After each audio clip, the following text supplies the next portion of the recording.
everybody, this is Shelby from Chicago Music Exchange, and today I'm excited to have 5 different iterations of the Fender Stratocaster, starting with the first year, moving all the way up to the CBS era of the Fender Strat. We have a 1954, a 1957, a 1960, a 1964, and a 1965. So one of the great things about having all of these guitars here is that we've pulled them all apart and looked at really the differences between the 54 all the way up to the 65.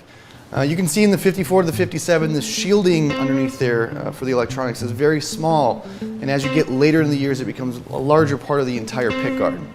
The warm route in the 54 is really crude and just seems, like they are just trying to figure out how to do this. And as the years progress, you see that it gets better and more efficient. You can see the difference between the electronics on the back of these pickguards moving from the 54 to the 65. And these major changes as the company has been growing and changing and testing things out. And you can look at all of these necks in a row and see that it's moved from a pencil mark to a stamp. You've moved from maple necks to a rosewood slab to a veneer. See all these changes throughout the history of these guitars. First and foremost, I have a 1954 sitting on my lap, which is the first year of the Fender Strat. This one's a hardtail, which was an option at that time, but they were also doing with the tremolo system. This guitar has a baked-like material pickguard and rounded pickup covers here. The knobs are a little bit smaller than you're going to see in the later years. It's got an ash body and a really nice two-tone sunburst, which has a little bit of brown in it. It's really nice and rich looking. Very round profiled maple neck, larger than pretty much you're going to see in any other year of these Strats. As you can see, it has the Fender spaghetti logo here. It does not say Synchronized tremolo underneath there because it's a hardtail. It's got a flat, round string tree, and as you can see really close up here, very rounded edges on some of these contours on the headstock, which is very exclusive to this year in the Strat.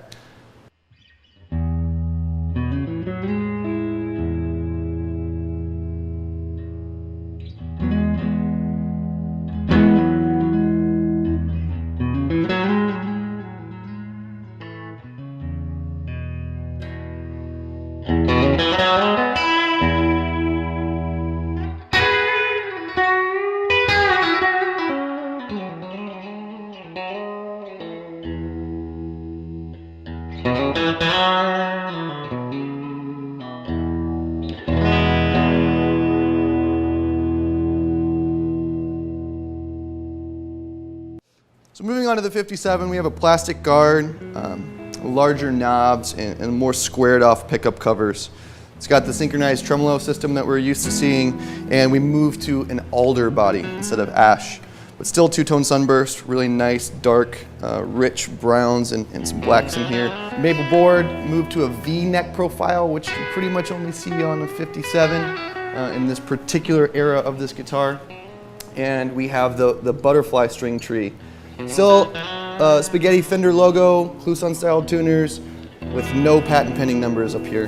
But you can see the edges of this headstock have really sharpened up from the 54.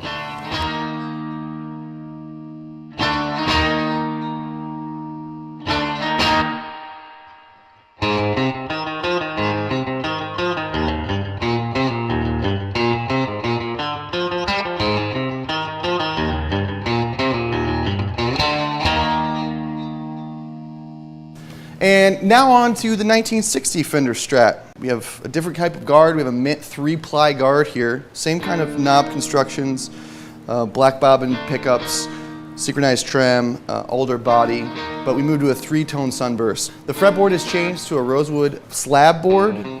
Later it's going to move to a veneer board.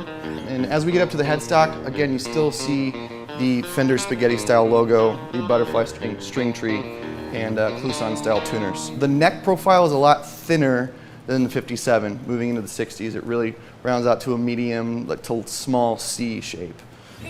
Let's check it out and see how it sounds.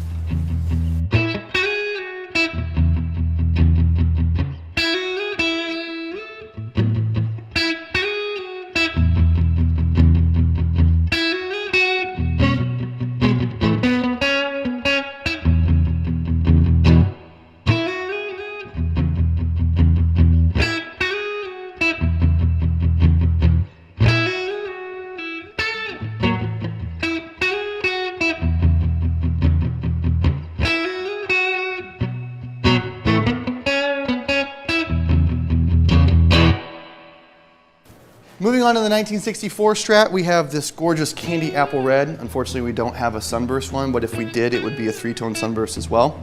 Still mint guard, but we're moving into the gray bobbin pickup construction here. Same knobs. These do sound a little bit different.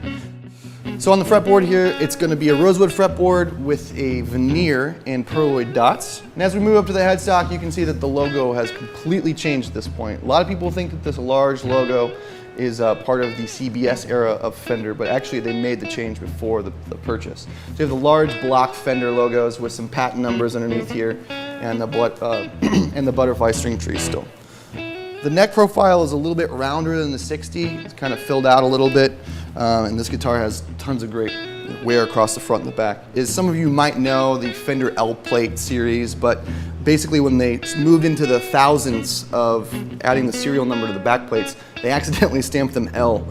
So you have a very specific era of guitars that say L at the beginning of the serial number instead of a 1.